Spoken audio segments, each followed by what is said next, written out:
Patient education has come a long way from the paper pamphlets that were given out not too long ago. Today, patients have access to online resources and videos. And there are a handful of solution providers in this space, but it is not one that we've covered a lot. So, when KLAS Research came out with a briefing on the latest patient education technologies and solutions, I jumped at the chance to learn more. Joining me on the program today is Ciera Walker, one of the authors of the KLAS briefing on patient experience technologies. Let's get to it. Sway ho. Ciera, welcome to the program and thank you for being here. Thanks so much. I'm so excited to talk with you today. Now, Ciera, before we dive into today's topic, which is patient education and the patient education space, can you please introduce yourself and tell us about the work that you do at KLAS? Of course, my name is Ciera Walker, and I'm a director of customer insights at KLAS Research.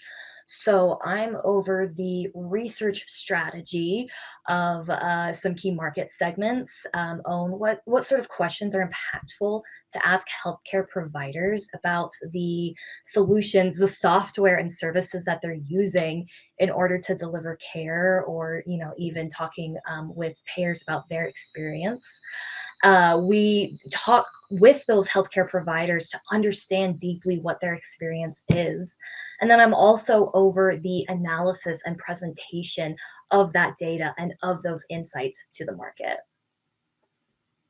Thank you for that, Ciera. And the space, and the reason why we're talking today is actually because one of the spaces that you covered in a report was around the patient education space. And that isn't an area that we've talked a lot about. It's a personal interest of mine. So when that report came across my desk, I was like, I definitely have to talk to the authors about this. And so maybe we can start there, Ciera. Can you give our audience a quick overview of what's happening in the patient education market? Yeah, absolutely. I would say patient education solutions aren't new. If you're going to have a procedure for years, for decades now, you're going to get some information about what to expect during that procedure or for a certain diagnosis. I think what's interesting right now and in this time and place is patient education when viewed through the lens of patient engagement, which is, of course, we've seen this in virtual care, we've seen this in other patient engagement solutions, where when we see providers trying to meet patients where they're at, to be able to invite patients to engage with their own care and deeply understand and act on their own health. So I think what's exciting about patient education right now is that we're seeing providers really prioritize helping patients to understand, not just read through a packet of information because they legally need to do so, though of course they need to, but being able to understand what are the implications to your health. How can you act on this and prolong your life and enjoy a more fulfilling life and be able to understand what's really happening. And so I think that's why patient engagement and patient education is exciting at this point, is that we're seeing providers invite patients to the table of their own health and participate in that. Ciera, if I can just paraphrase it, it sounds like the market has moved, at least the solutions have moved from being a checkbox on the compliance chart to being something that they're truly interested in making sure that the patients internalize and actually understand. Is that kind of is that correct?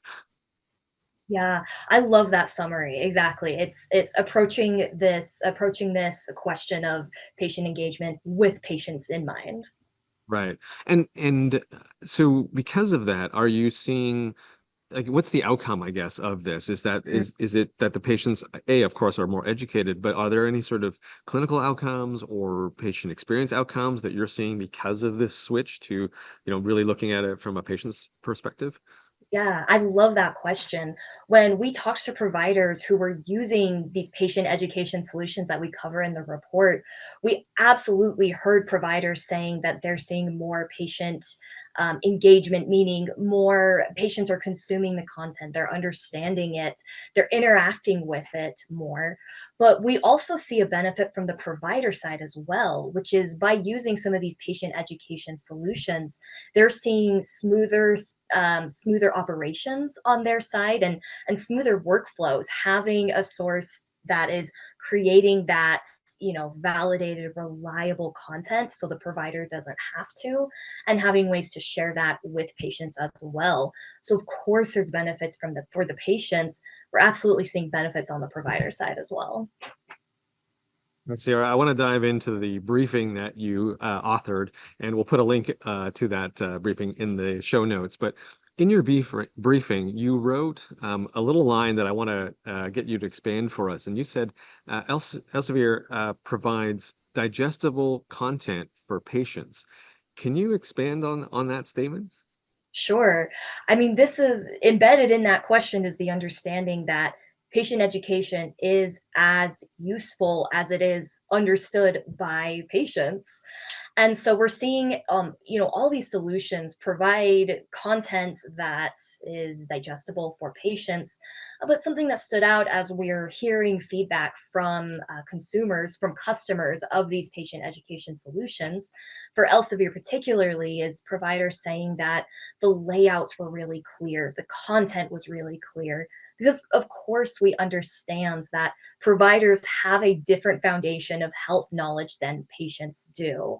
So certainly that's something that stood out as I was, hearing that feedback, is just that accessibility of the content for patients. I want to move on to another couple of folks that you mentioned in the report. Obviously, WebMD has acquired both HealthWise and Crames, two of the Mhm. larger education solution providers in the space. What do you think the impact of that acquisition is going to have on the overall market? It's such an interesting acquisition. Like you say, Healthwise and Crames are huge presences in this space. Have been providing patient education for a while now, both part of the WebMD now. What's our perspective is, as KLAS Research, what we report on, our perspective is provided by feedback that we get from providers, and we haven't heard from providers the implications of that yet. So this is what you're getting at, is a question on our mind as well that we're going to be continuing to watch and do research on and monitor, which is, what does this look like for providers, the sort of consolidation, this WebMD Ignite piece there. Haven't heard from providers yet what this has meant, or any, a change in experience yet. So, hey, TBD, we have our eyes on that as well. Sierra, do you think that this is a sign? Are you seeing potential for more acquisition, more consolidation in this space? I think for patient engagement generally and virtual care generally, which I've done a lot of work in, we're seeing this is a common pattern that we see across that space. With digital health has become so ubiquitous, and there's a lot of questions and energy across those spaces generally, that yes, we've seen that as a pattern for years now at this point. And so definitely not surprising to see some of these acquisitions happen. Again, especially as providers make it clear that meeting patients where they're at continues to be a priority for them. Sierra, talk to me a little bit more about Mytonomy. The Mm. briefing said that organizations are turning to them for their microlearning short form videos. That sounds awful a lot like YouTube to me. So, can you tell us more about that? Sure. I mean, we consume video content constantly. It's a very familiar way of consuming content and learning things. And so we see a lot of these, not just Mitonomy, a lot of these vendors using video content as a way to communicate some of these concepts to patients.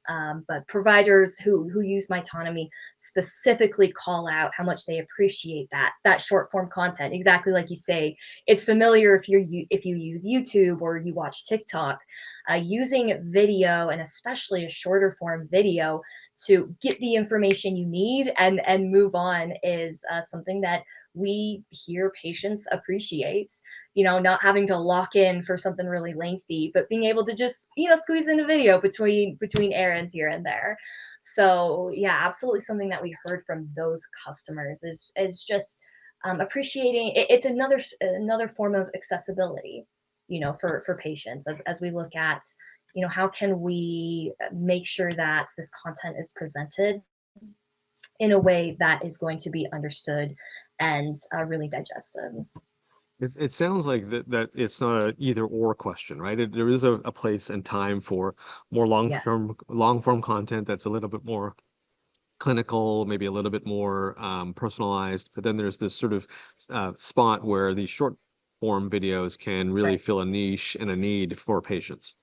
Absolutely. And I think you bring up a good point, because it's extremely common for providers to use multiple patient education solutions. We saw that constantly, from providers who are maybe using different solutions in different departments, or using both solutions to do exactly what you say. Maybe we're using the written content from one solution provider, videos from another. So that's happening quite often. It's to be pulling content from multiple sources. When you look at this space, Sierra, is there anything that gets you really excited? Mm. I think I think the consideration of patients within care is so exciting. And when I say that, healthcare providers who are on the front line providing care, of course, they always have patients in mind. That's what they're doing. That's their entire job. What I'm talking about is the consideration of patients with the technology piece. We're not wanting to leave patients behind, as we're inviting them to engage with health in a technological way that we as a healthcare organization, or as a healthcare industry, haven't really done before, the last decade or so. So for me, what's exciting is, again, inviting patients to the table. I think of, in a very similar way, virtual care. When virtual care, especially in 2020, became very familiar and we saw really rapid adoption, and we saw patients who had never done virtual care using that. And that's really exciting. At the same time, there are considerations with digital access and digital literacy, ensuring that patients all have, are not being left behind, if we're assuming they're able to join a telehealth call, for example, when maybe they aren't. So when you ask the question, what am I excited about? I'm excited about the increase in medically vetted language, like translation into different languages of content. That's so important to be able to include everyone who's receiving care. I'm excited about these different modalities of learning. Again, like you say, there's a space for all of it, for when patients are engaging in that content. So I think expanding the definition of what it means to engage with patients is so important, especially when we're keeping the actual patients who will be involved in that technologically in mind. So Sierra, what's the one or two key takeaways from the briefing that you would like our audience to know? Mm. I would say, when my role as an analyst and director of insights at KLAS is to understand differentiation. It's to understand what is the healthcare provider or payer experience with one solution versus another.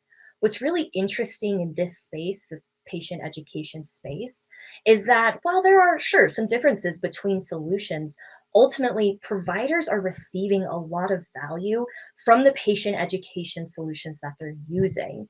And one indication of this that we can look at quantitatively is the number of providers who say they plan to use this solution in the long term, the next 3 to 5 years. Are they planning on replacing it, or are they going to stick with it?